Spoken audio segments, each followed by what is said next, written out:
Olá pessoal, tudo bom? Hoje eu decidi fazer uma aula um pouquinho diferente, com um tema específico.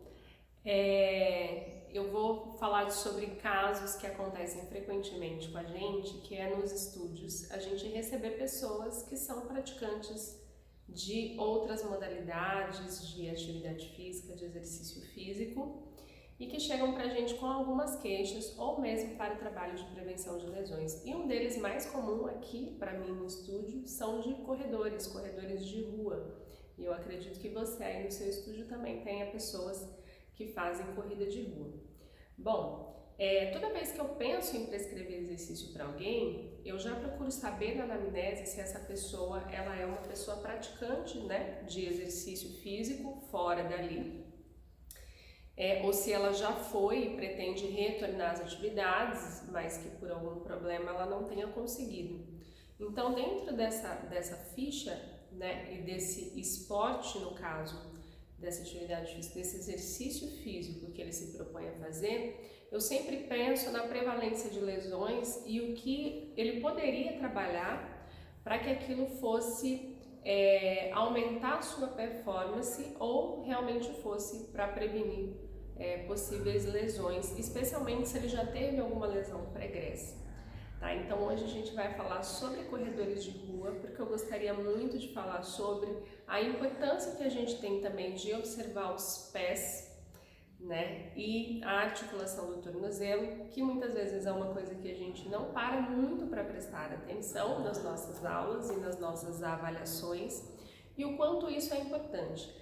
Às vezes, a falta de mobilidade de tornozelo, ela é um indicativo para o aumento de lesões em tornozelo, por exemplo, tá? Especialmente em corredores. Um outro problema também pela falta de mobilidade de tornozelo é que isso vai refletir e desencadear muitas vezes uma compensação em articulações vizinhas, né? Ou acima ou abaixo. No caso, o tornozelo seria a primeira articulação ali, tirando as articulações dos dedos, dos pés. Então, ele vai refletir sobre a articulação do joelho, que pode refletir sobre a articulação do quadril, que muitas vezes pode refletir sobre a nossa coluna lombar. E é isso que está relacionado muitas vezes à dor lombar em pessoas que correm, por exemplo, né? Não só a essa questão da mecânica, mas também o fato de que a corrida ela traz um impacto maior, né? Ela é uma modalidade de impacto. Então, são outras questões também que a gente precisa observar quando chega um aluno para a gente vindo de alguma modalidade esportiva. Se há uma modalidade de impacto e aonde ela gera mais impacto e o que eu posso fazer para prevenir futuras lesões nessa pessoa. Então, a articulação do tornozelo, ela é muito importante.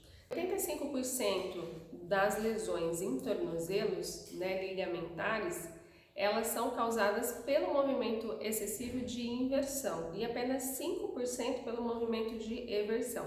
Então, tudo que eu vou passar para vocês aqui agora vai estar relacionada, né, a esse trabalho aí de prevenção para que não haja essa inversão, tá bom? Uma outra questão é que em corredores também, quando a gente não trabalha muito a mobilidade, não tem muita flexibilidade nessa articulação, isso pode gerar, por exemplo, uma fascite plantar, uma canelite, uma tendinite de calcâneo. Então são pessoas que têm mais probabilidade de terem, né, esses tipos de patologias, além das que a gente já imagina e conhece quando a gente pensa em corrida, né, que são a questão do joelho, os impactos no joelho, condromalácia, né, lesões de LCA, bursite de quadril e muitas vezes lombalgia.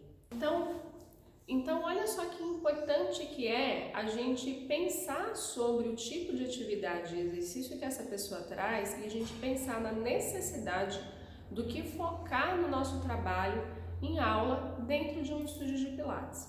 Então agora eu vou passar para vocês uma gama de exercícios, de sugestões de exercícios daquilo que eu foco, tá? e daquilo que eu posso analisar desde a avaliação, tá bom? Então tem 2 testes que eu gosto muito de fazer na avaliação, que é o teste do agachamento, aonde esse aluno, né, a gente vai observar se no agachamento ele consegue fazer um agachamento total até ficar de cócoras, e isso me traz, né, que ele tem uma boa flexibilidade ali de tornozelo. Se o meu aluno não consegue realizar isso com a barra acima da cabeça, isso vai me mostrar que ele tem ali uma restrição de mobilidade no tornozelo, então posso pensar em algum problema.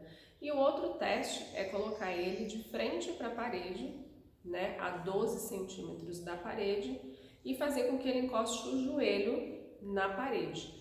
Tá? Então, a 12 centímetros de distância, eu ponho, né, o pezinho dele lá e peço para que ele tente colocar o joelho encostando na parede. Caso ele não consiga realizar isso, então ele também tem uma falta de mobilidade ali e flexibilidade no tornozelo, e eu vou pensar em como trabalhar isso. Então, essa é a primeira parte do protocolo que eu tenho, né, de realização para poder trabalhar com essa pessoa. A segunda coisa é avaliar a estabilidade do meu quadril, tá? A estabilidade rotacional de quadril também vai ser importante avaliar nesse aluno quando ele chegar para a gente no estúdio. Bom, trabalhar bastante estabilidade de quadril também é importante para esse público. Outra coisa que a gente vai pensar em trabalhar são com os exercícios proprioceptivos. Por quê? Porque os exercícios proprioceptivos, eles vão trabalhar, né, as alterações posturais e também vão nos ajudar a trabalhar o efeito antecipatório, tá? Tanto nas situações dinâmicas quanto nas situações estáticas. E nesse caso, a pessoa ela precisa ter muito controle, né, desse efeito antecipatório dentro da corrida, porque quando ela não tem, a probabilidade dela também sofrer uma lesão é muito maior, tá? E outros exercícios também que a gente vai colocar aqui são os exercícios pliométricos. Por quê? Porque os exercícios pliométricos, eles também vão fazer esse controle de força dentro da ação concêntrica e excêntrica que está acontecendo o tempo todo na corrida de forma muito dinâmica. Então, quando eu for pensar em prescrever exercícios para corredores de ruas ou para pessoas que pretendem fazer corridas de rua por uma questão de gosto ou porque ela quer incluir uma atividade aeróbica ou ela precisa emagrecer e optou pela corrida de rua para fazer isso, então eu também tenho que pensar nesse conjunto de trabalhos do objetivo que ela tem, né, que muitas vezes não é e agregar isso dentro da prescrição do meu treino. Então agora eu vou mostrar para vocês alguns modelos e algumas dicas aí de exercícios que vocês podem estar trabalhando dentro do estúdio. Tá bom. Até lá embaixo, até no final. Até onde você conseguir. O máximo? Volta. Faz de lado. De novo. Ok. Bom, então eu decidi passar para vocês uma sequência aqui no Reforme com alguns exercícios do quais a gente conversou agora há pouco.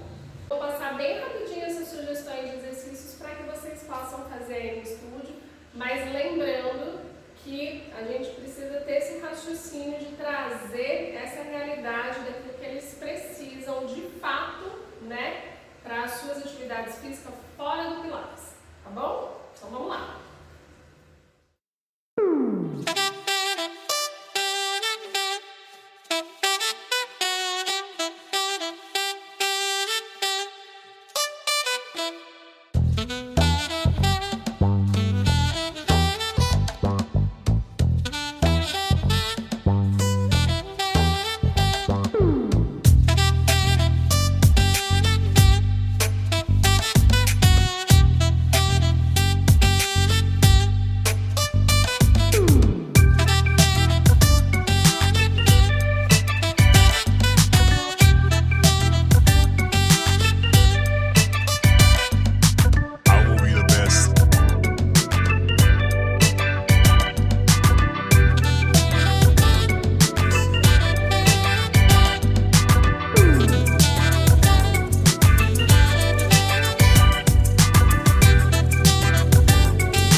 espero ter ajudado você com essa aula a começar a pensar e ter um raciocínio clínico mais avançado na prescrição de treino com Pilates.